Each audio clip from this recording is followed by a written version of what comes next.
우리는 성경의 지혜 문학이라고 알려진 세 권의 책, 잠언, 전도서, 욥기를 살펴보고 있습니다. 이 책들은 모두 이 세상에서 잘 살아간다는 게 어떤 의미인지 질문합니다. 앞서 살펴본 책은 잠언이었고 뛰어난 젊은 교사라고 생각해 보았는데요.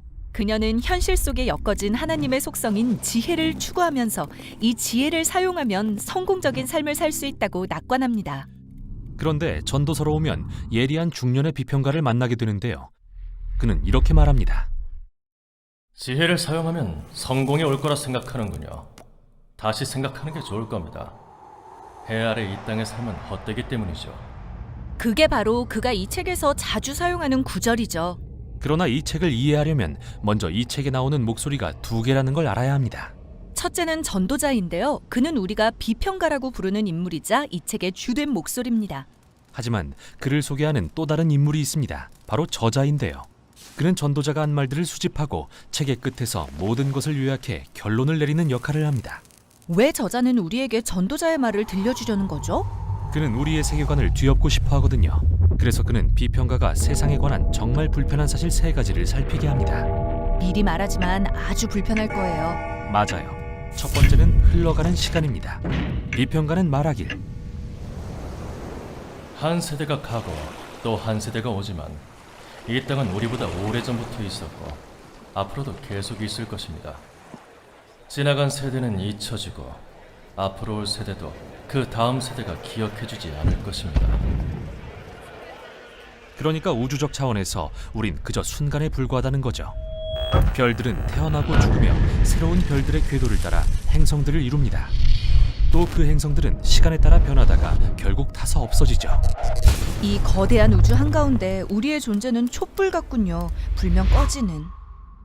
이어서 비평가가 관찰한 두 번째 불편한 사실은 우리는 모두 죽는다는 겁니다. 사람에게나 짐승에게 닥치는 운명은 같습니다. 죽음이죠. 의인이나 악인이나 착한 사람이나 나쁜 사람이나 제사를 드리는 사람이나 드리지 않는 사람이나 다 같은 운명을 타고났습니다. 사람들은 마음의 사악과 광증을 품고 살다가 결국 죽고 말죠. 아, 이 책 참 우울하네요. 비평가가 본 마지막 불편한 사실도 그런데요. 바로 삶은 예측할 수 없다는 겁니다. 잠언에서 삶은 예측 가능한 것입니다. 옳은 일을 하면 보상을 받는다는 명확한 인과관계가 있죠. 그러나 실제로 삶이 항상 그런 것만은 아니잖아요. 비평가는 세상에 이러한 결함을 발견하고 그걸 우연이라고 부릅니다. 빠르다고 달리기에서 이기는 게 아니며 강하다고 전쟁에서 이기는 것도 아닙니다. 지혜가 있다고 먹을 게 생기지 않고 총명하다고 재물을 모으는 것도 아니며 배웠다고 늘 잘 되는 것도 아닙니다. 모두에게 시기와 우연이 있을 뿐이죠. 즉 그의 요점은 삶의 무엇도 우리가 제어할 수 없다는 겁니다. 너무도 예측이 불가능하니까요. 만일 삶을 제어하고 싶다면요? 그건 넘어질 준비를 하는 셈이죠. 비평가는 책 전반에서 불편한 이 사실들을 하나로 묶는 은유적 표현을 쓰는데요. 거의 40번에 걸쳐 그는 삶의 모든 것이 헤벨이라고 말합니다. 히브리어로 연기 또는 수증기라는 뜻인데요. 연기처럼 삶은 아름답고도 신비롭습니다. 이 모양이었다가 어느새 다른 모양으로 바뀌어 있죠. 연기는 잡힐 것처럼 보여도 막상 잡으려 하면 손가락 사이로 빠져나가고 말아요. 또 안개처럼 자욱한 연기 속에 갇히면 선명히 볼 수 없어요. 그러나 현대 성경은 이 은유를 잃고 말았습니다. 대부분 헤벨이라는 말을 헛되다로 번역하고 있지만 자세히 읽어보면 비평가가 말하는 건 삶이 의미 없다는 게 아니라 오히려 그 의미가 절대 분명하지 않다는 것입니다. 마치 연기처럼 삶은 혼란스럽고 종잡을 수 없고 통제 불가라는 거죠. 그럼 우리는 과연 어떻게 살아야 하나요? 네, 놀랍게도 비평가는 무엇보다 잠언의 관점을 인정하고 있는데요. 그는 지혜를 배우고 하나님을 경외하며 사는 것이 정말 좋은 가르침이라고 말합니다. 정말요? 방금 그게 성공을 보장하진 않는다고 했잖아요. 하지만 그는 그게 옳은 일이라는 걸 알고 있어요. 둘째로 그리고 더 자주 그는 삶은 우리 손에 달린 게 아니니 애쓰지 말라고 말합니다. 손을 벌려 잡는 법을 배우세요. 우리가 정말 제어할 수 있는 건 단 한 가지, 현재의 순간을 대하는 우리의 태도뿐이니까요. 그는 걱정은 그만두고 친구와의 좋은 대화, 얼굴에 비치는 따사로운 햇볕, 진짜 소중한 사람들과의 식사를 즐기는 선택을 하라고 합니다. 삶의 소박한 것들 말이죠. 맞아요. 좋은 거든 나쁜 거든요. 왜냐하면 둘 다 하나님의 풍성한 선물이니까요. 바로 그게 전도서의 놀라운 지혜입니다. 비평가의 말은 듣기에 고통스럽습니다. 우리를 어두운 데로 끌고 갈 수도 있고요. 네, 그게 바로 저자가 책의 끝에서 입을 여는 이유죠. 그는 우리가 소망을 잃는 게 아니라 겸손해져서 비록 이해할 수 없을 때라도 삶에는 의미가 있다고 믿으며 언젠가 하나님이 해배를 거두시고 우리의 모든 행위에 그분의 정의를 실현하실 것을 신뢰하기를 원합니다. 그래서 그는 이 모든 것에 대해 우리가 취할 반응은 하나님을 경외하고 그의 계명을 지키는 것이라고 말합니다. 이게 바로 전도서가 전하는 내용입니다. 이제 성경의 지혜 문학 중 하나가 더 남아있는데요. 바로 욥기입니다. 그는 마지막으로 지혜를 찾는 우리의 여정에 정말 필요한 관점을 제시해 줄 것입니다.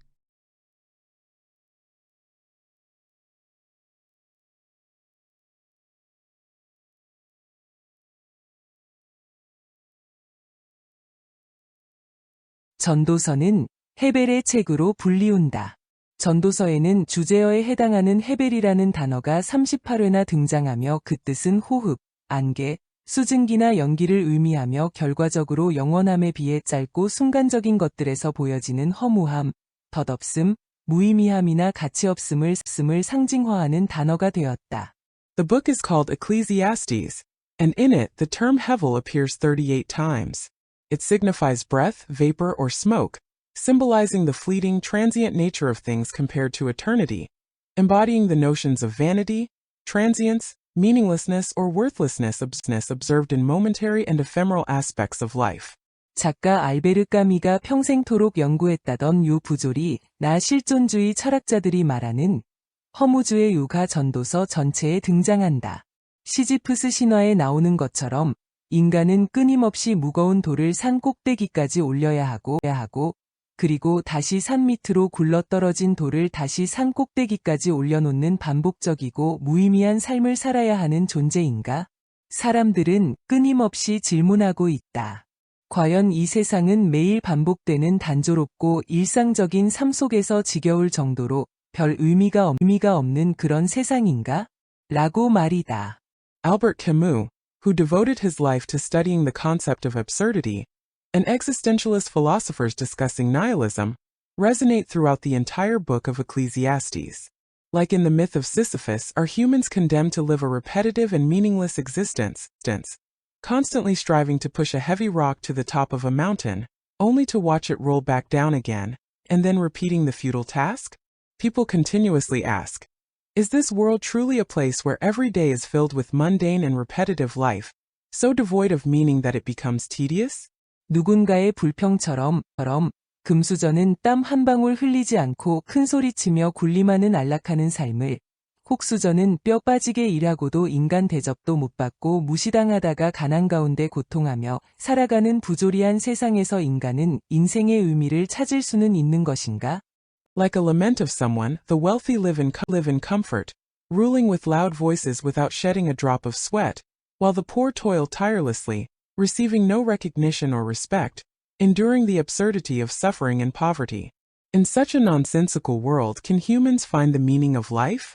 전도서에는 세 번의 전도자 즉 코엘렛이 말했다라는 형식의 문구가 등장하는데 두 번의 남성 동사와 한 번의 여성 동사가 사용되고 있다. 코엘렛은 설교자, 교사 또는 청중의 인도자란 의미를 가지고 있다. 전도서의 저자는 일반적으로 솔로몬 왕으로 간주하지만 적지 않은 학자들은 솔로몬을 패러디한 익명의 저자로 보기도 한다. 전도서 1장 1절에는 예루살렘의 왕이란 표현이 등장하는데 전도서 8장 2절 이하와 관련지어 보면 땅의 왕은 하나님의 대리자로서 신적왕, 더바인 킹, 이신 하나님을 상징화한 존재라고 할 수가 있다. In the book of Ecclesiastes, the phrase the preacher, the son of David, king in Jerusalem appears 3 times, with 2 occurrences using masculine verbs and 1 using a feminine verb. The preacher connotes a teacher, a preacher, or a guide of the audience. While the author of Ecclesiastes is generally attributed to King Solomon, some scholars view it as the work of an anonymous author parodying Solomon. In Ecclesiastes 1 verse 1, the expression the king of Jerusalem is mentioned, which, when related to passages in the later chapters, suggests that the earthly king represents a divine king, symbolizing God as a divine king and his representative on earth. 전도서의 주제는 1장 2절에서부터 헛됨을 강조하는 최상급이 사용되었고 3절에서는 해 아래에서 수고하는 모든 수고가 사람에게 무엇이 유익한가라는 수사학적 질문을 제기함으로써 시작되고 있다. 이러한 질문은 이후에 전개되는 허무주의적 주장들을 심화시키는 촉매제로 사용되고 있다. 잠언서가 지혜의 소중함을 강조했다면 전도서는 인간의 지혜마저도 해결할 수 없는 해 아래 있는 세상 속에서의 수많은 모순과 부조리를 곳곳에서 나열하고 있다. 인간 사회의 이러한 헛됨과 부조리는 코엘렛이 강조하고 있는 나는 보았다라는 표현을 통해 지속적으로 나타난다. The theme of Ecclesiastes is emphasized from the very beginning, with the use of the superlative to highlight vanity in verse 2, and it starts with a rhetorical question: what does man gain from all his labor at which he toils under the sun? This question serves as a catalyst for the subsequent development of nihilistic arguments throughout the book. While Proverbs emphasize the value of wisdom, Ecclesiastes enumerates numerous contradictions and absurdities within the world beneath the sun, even questioning the ability of human wisdom to solve them. The futility and absurdity of human society are recurrently highlighted through the expression, "I have seen." That Koheleth, the preacher, emphasizes. 인생을 살아가면서 사회 속의 부조리를 우리는 얼마나 눈으로 자주 목격하고 있는가? 예전에 방영되었던 드라마 송곳교에는 불의를 참지 못하고 부조리를 고발해야만 지성이 풀리는 송곳형 인간을 주인공으로 다루고 있다. How often do we witness the absurdities of society firsthand as we navigate through life? In the past, the drama All or Drill depicted a protagonist who couldn't tolerate injustice and had to expose absurdities to find resolution, portraying a character akin to a thorn that must prick to heal the intellect. 적당히 타협하고 적당히 눈치를 보면서 살아가야 겨우 생존할 수 있는 치열한 세상 속에서 이런 송곳형의 인간은 한마디로 괴물과 같다. 사회정의를 외치고 짓밟히는 민초들의 고통에 대해 의로운 분노를 본능적으로 느끼며 그 분노를 법과 질서, 규정과 도덕적 윤리를 거론하며 표출한다. In the cutthroat world where survival often hinges on striking a balance between compromise and caution, individuals like this thorn-like figure are seen as monsters. They instinctively feel righteous anger towards the suffering of the oppressed, championing social justice, yet expressing that anger through references to law and order, regulations, and even questionable ethics. 따라서 이런 송곳형의 인간은 좌충우돌 문제를 일으키고 수없이 망치로 얻어맞는다. 카인의 폭력에 의해 이유 없이 살해당한 아벨과 같다. 자크 엘룰에 따르면 전도서의 주제인 헤벨 즉 허무라는 단어는 의인이었던 아벨의 부당한 죽음을 연상시키고 있다는 의미이다. 결국 눈치도 없이 입바른 말만 해대는 이런 송곳형의 인간은 부조리한 사회가 절대로 용납할 수 없는 시대적 이단아인 셈이다. Therefore, individuals like this thorn-like figure often stir up tumultuous issues and face countless blows from the hammer, much like Abel who was senselessly murdered by Cain's violence. According to Jacques Ellul, the theme of Hevel or vanity in Ecclesiastes evokes the unjust death of Abel, who was righteous. Ultimately, individuals who speak out without regard, and only utter words of righteousness resemble heretics that absurd societies can never tolerate. 전도서에는 코엘렛의 상호 모순되는 진술이 자주 등장하고 있다. 코엘렛은 어리석은 자와 대조되는 지혜자를 강조하는 동시에 지혜에 대한 효이론적인 시각도 제공한다. 지혜자와 의인들이 부당하게 고통받는 세상에 대해 그 모든 것이 헛되다고 코엘렛은 자주 탄식하고 있다. 즉 코엘렛은 때로는 죽음이나 죽은 자들에 대해 우호적이면서도 상계가 죽은 사자보다 낫다는 진술을 하기도 한다. In Ecclesiastes, Koheleth frequently presents contradictory statements, emphasizing both the contrast between the fool and the wise and a skeptical view of wisdom. Koheleth often laments that everything is futile in a world where the wise and the righteous suffer unjustly. Sometimes Koheleth expresses a friendly attitude towards death or the dead, even making statements such as, "The living know that they will die, but the dead know nothing," or a living dog is better than a dead lion. 그래서인지 우리 사회도 이런 말이 많이 등장한다. 네, 맞습니다. 당신 말이 맞아요. 하지만 일단은 살고 봐야지요. 살아남아야 다음에 이 사회의 부조리를 뜯어고칠 기회도 생기지 않겠어요? Perhaps that's why we often hear similar sentiments in our society. Yes, you're right. Your words make sense. But, for now, let's just live and see. We have to survive first before we can even think about fixing the absurdities of this society, right?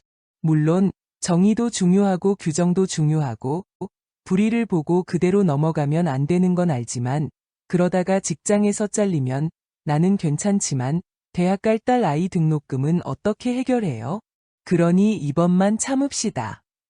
Of course, justice matters and rules matter too. We know we shouldn't just turn a blind eye to injustice. But if I lose my job, it's me who'll be okay. But how am I going to afford my daughter's college tuition? So let's just endure this one more time. 교회도 예외가 아니다. 네, 알지요. 알아요. 그렇지만 이번 일이 알려지게 되면 교회는 난리가 납니다.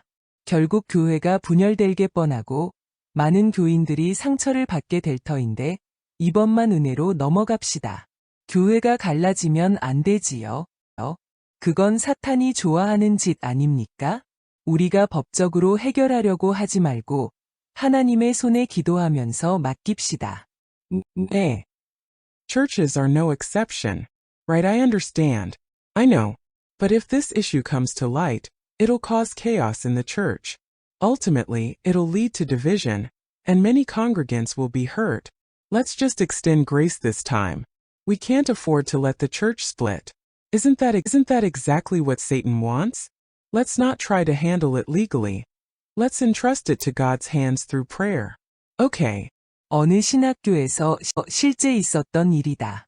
학생과 채플린으로 새로 들어온 어느 목사님이 몇 달간 신학교 내부에서 일어나는 부조리, 학교 이사회에서 벌어지는 불법적인 결정들을 보고 참다가 마침내 총장님을 찾아서 말했다.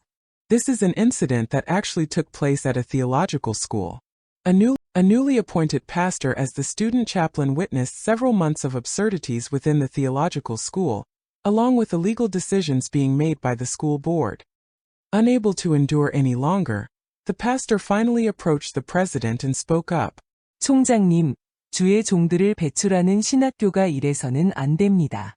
신학교에서 불법이라니요? 하나님의 정의와 공의가 신학교에서 사라지면 교회의 앞날은 없습니다. 하나님이 진노하십니다. President, a theological school that produces servants of God cannot continue like this. Illegal activities in a theological school? If God's justice and righteousness disappear from the theological school, there is no future for the church. God is angry. 묵묵히 듣고 있던 총장이 말했다. 네, 맞습니다. 목사님을 통해서 성령의 음성을 듣네요.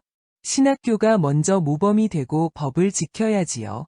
너무 감사합니다. The president, who had been listening silently, responded, Yes, you're right. Through you, Pastor, I hear the voice of the Holy Spirit. The theological school should set an example and abide by the law. Thank you very much. 총장실을 그 목사가 나간 후 총장은 측근 인사에게 바로 전화를 걸었다. 그 목사, 내일부터 사직토록 통보하세요. 이런 사람이 있으면 골치만 아파. After the pastor left the president's office, the president immediately called his faithful staff and said, Notify that pastor to resign by tomorrow. If we have someone like him around, it's nothing but trouble. 이 세상은 부조리로 가득 찬 세상이다. 따라서 전도서의 코엘렛 자신의 상호 모순적인 진술 자체가 전도서 전체에 걸쳐서 전개되는 인간 세상에서의 모순과 부조리를 이미 내포하고 있음을 알 수가 있다. This world is filled with absurdity. Therefore, the contradictory statements of Koheleth himself, as depicted in Ecclesiastes, inherently encompass the contradictions and absurdities of the human world depicted throughout the entire book of Ecclesiastes. 전도서는 세상에서 벌어지는 온갖 모순과 부조리, 그리고 인간이 일하는 모든 수고, 노동에 대한 회의적이고 염세주의적인 허물을 노래하고 있지만 하나님의 관점에서 이 모든 부조리를 담담하게 받아들이고 있다. 전도서는 잠언서와는 달리 야헤라는 언약적 이름보다는 보편적 인류의 창조주로서의 하나님인 엘로힘이라는 이름을 즐겨 사용하고 있다. Ecclesiastes sings a skeptical and cynical hymn to all the contradictions and absurdities occurring in the world, as well as to the futility of all human toil, labor. Yet it calmly accepts all this absurdity from the perspective of God. Unlike Proverbs, Ecclesiastes prefers to use the name Elohim as the creator of humanity, rather than the covenantal name Yahweh.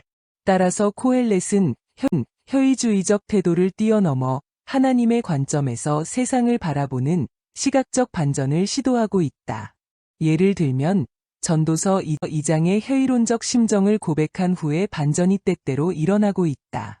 결국 전도자는 인간의 지성과 지혜를 통해서도 도무지 이해할 수 없는 모순으로 가득 찬 세상사를 하나님 앞에 겸손히 내려놓는다. 코헬렛은 전도서 3장을 통해 인간의 시간과 역사까지도 섭리하시고 주관하시는 하나님을 신뢰하고 있기 때문이다. Therefore, Ecclesiastes attempts a visual twist beyond its skeptical attitude to view the world from God's perspective. For instance, after confessing the cynical sentiments in chapter 1 of Ecclesiastes, there are occasional reversals. Ultimately, the preacher humbly lays before God a world filled with contradictions that cannot be comprehended, even through human intellect and wisdom. Ecclesiastes trusts in God who governs and oversees not only human intellect and wisdom, but also time and history, as expressed in chapter 3, affirming God's sovereignty. 작가 알베르 까미는 부조리한 세상에 대해 인간이 보여주는 세 가지의 반응을 말한다. 자살, 희망 그리고 반항이다. 그리고 그는 패배주의적 또는 현실 도피적 자살이나 종교적 희망을 선택하는 대신 반항을 선택한다. 반항이야말로 부조리한 세상에서 인간이 살아있음을 보여주는 정답이라고 그는 믿는다. 따라서 까미의 모토는 나는 반항한다 고로 나는 존재한다 이다. The writer Albert Camus speaks of three responses that humans exhibit towards the absurd world: suicide, hope, and rebellion. Rather than choosing defeatist or escapist suicide or religious hope, he opts for rebellion. He believes that rebellion is the true answer to living in an absurd world. Therefore, Camus' motto is I rebel, therefore I exist. 그러나 전도자는 세상을 창조하신 창조주에게 세상의 모든 부조리와 불의의 문제를 내려놓는다. 피조물의 한계를 알기 때문이다. 그럼에도 불구하고 전도자는 철학적 허무주의를 분명히 말하면서도 허무주의에 함몰되지는 않는다. 그는 부조리한 세상 속에서도 하나님이 허락하시는 기쁨이 있다고 믿기 때문이다. 세상은 여전히 살만한 가치가 있는 곳이다.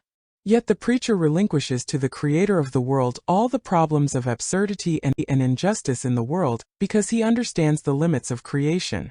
Nonetheless, despite clearly stating philosophical nihilism, the preacher does not succumb to nihilism. He believes that even in an absurd world, there is joy permitted by God. The world still holds value worth living for. 따라서 코엘렛이 권유하는 것은 하나님이 허락하신 일상적인 삶 가운데서의 작은 기쁨과 즐거움을 마음껏 즐기라는 것이다. 그리고 형통의 날에는 기뻐하고 곤고한 날에는 되돌아보는 것이다. 그것이 고난 많은 세상 속에서 누리는 지혜인 것이다.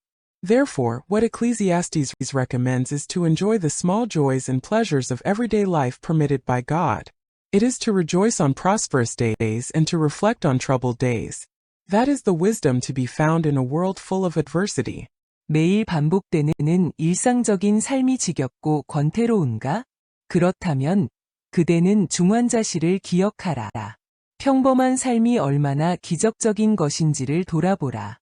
Are you tired and weary of the repetitive everyday life? Then remember the intensive care unit. Reflect on how miraculous ordinary life truly is. 너무 바쁘고 분주한 삶이 십자가처럼 힘들게 느껴지는가? 그렇다면 그렇게 열심히 일하고 싶어도 일할 수 없는 사람들도 너무 많다는 것을 기억하라. 어떤 다른 이들에게는 건강도 직장도 허락되지 않기 때문이다. Does your overly busy and hectic life feel as burdensome as a cross? Then remember that there are many people who, despite their desire to work hard, are unable to do so. For some, Neither health nor employment is permitted. 가족들과 함께 오붓하게 외식할 수 있다는 것을 감사하라. 분주한 일을 끝내고 커피숍에서 사랑하는 이들과 함께 얘기를 나누는 그 순간이 천국임을 기억하라. Be grateful for the quiet joy of dining out with family. Remember that the moment of finishing busy work and conversing with loved ones over coffee in a quiet cafe is akin to heaven. 일상적인 삶이 축복이고 평범한 삶이 기적임을 늘 기억하며 살자. 나만 불행하다고 느끼는 우리 자신보다 더 불행한 이들이 세상엔 너무 많음을 겸손히 인정하며 살자. Let's live always remembering that ordinary life is a blessing, and mundane life is a miracle. Let's humbly acknowledge that there are far too many people in the world who are unhappier than ourselves when we feel we are the only unhappy ones. 사실 종말론적 거룩한 전쟁 신학적 관점에서 볼 때 전도서는 종말론적이다.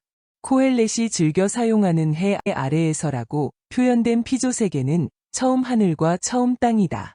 인간이 일하는 모든 수고가 헛됨은 인간의 죄악과 사탄의 유혹으로 인간이 죄를 범한 필연적 결과에 해당한다. 의인과 지혜자가 부당하게 대접받고 인간 사회가 온갖 모순과 부조리로 가득 차 있는 것은 결국 인간의 죄악된 본성과 악한 권세들의 존재 때문이다. In fact, from an eschatological, holy war theological perspective, Ecclesiastes is eschatological. The sublunary world depicted as under the sun, a term favored by Ecclesiastes, is the primordial heaven and earth.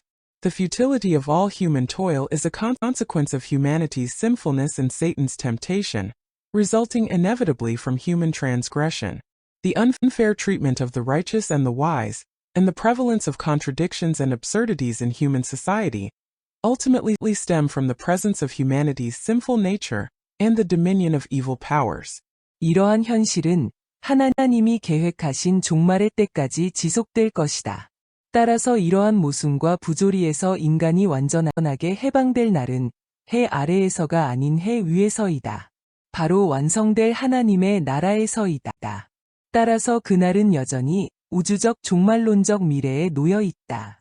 바로 야훼의 종말론적 거룩한 전쟁인 그리스도의 재림 사건을 통해 죄악과 악의 권세가 심판을 받고 인간의 구원이 완성되는 날인 것이다. This reality will persist until the end planned by God. Therefore, the day when humanity will be fully liberated from such contradictions and absurdities is not under the sun but above the sun, in the perfected kingdom of God. Hence, that day still lies in the cosmic eschatological future, precisely in the eschatological holy war of Yahweh, through the event of Christ's second coming, where sin and the dominion of evil will be judged, and human salvation will be fulfilled. 코헬렛은 청년에게 창조주를 기억하라고 말한다. 그리고 전도서의 결론은 심판하시는 하나님에 대한 강조로 끝이 난다. 이 땅에서의 인간의 삶은 언젠가는 끝이 난다. 이 세상 또한 주님의 날이 오면 끝이 난다. 결국 모든 인간은 창조주이며 심판자이신 하나님 앞에 서게 된다. 그때 우리는 우리에게 주어진 시간과 에너지, 기회와 능력들, 심지어 행복한 시간들과 불행한 세월들 모두 우리가 우리에게 주어진 삶 속에서 어떻게 생각하고 살아갔는지에 대해 심판주에게 고백하게 될 것이다. Ecclesiastes admonishes the youth to remember the Creator, and the conclusion of Ecclesiastes emphasizes the judgmental God. Human life on this earth will eventually come to an end. Likewise, this world will come to an end when the Lord's day arrives. Ultimately, every human being will stand before the Creator and judge, God. At that time we will confess to the judge how we have thought and lived in the life given to us, including the time, energy, opportunities, abilities, even the joyful and unhappy times within our allotted span of life. 따라서 창조주를 기억하라. 우리는 모두 종말론적인 존재들이기 때문이다. 이상으로 위트니스 오 교수의 전도서 묵상을 마칩니다. 감사합니다. Therefore, remember the Creator, for we are all eschatological beings. With this, we conclude Professor Witness O's meditation on Ecclesiastes. Thank you.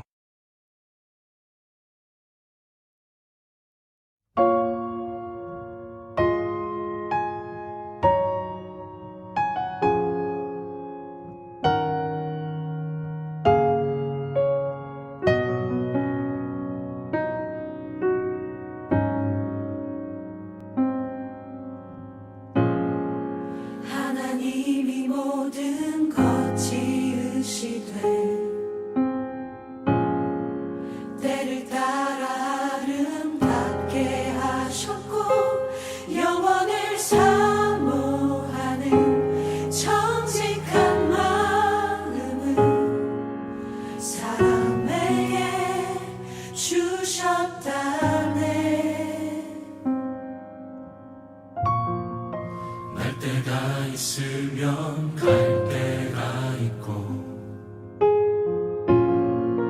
울 때가 있으면 웃을 때있나니 하나님 행하시는 그 모든 일들을 사람이 증량할 수 없게 하셨네.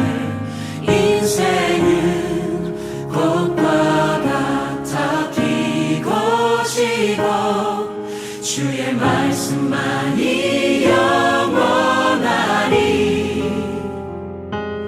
인생은 불과 같아 살고 지고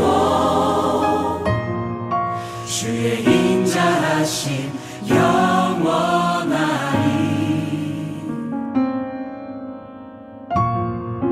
날 때가 있으면 갈 때가 있고 울 때가 있으면 웃을 때있나니 하나님 행하시는 그 모든 일들을 사람이 증량할 수 없게 하셨네. 인생은 꽃과 같아 피고 지고 주의 말씀만이 영원하리. 인생은 불과 같아 살고 지고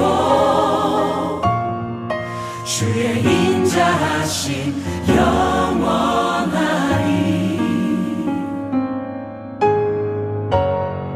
해 아래 새 것을 넣나니 주의 말씀만이 새로울 뿐이라. 해 아래 영원은 없나니 주의 얼굴만이 영원할 뿐이라.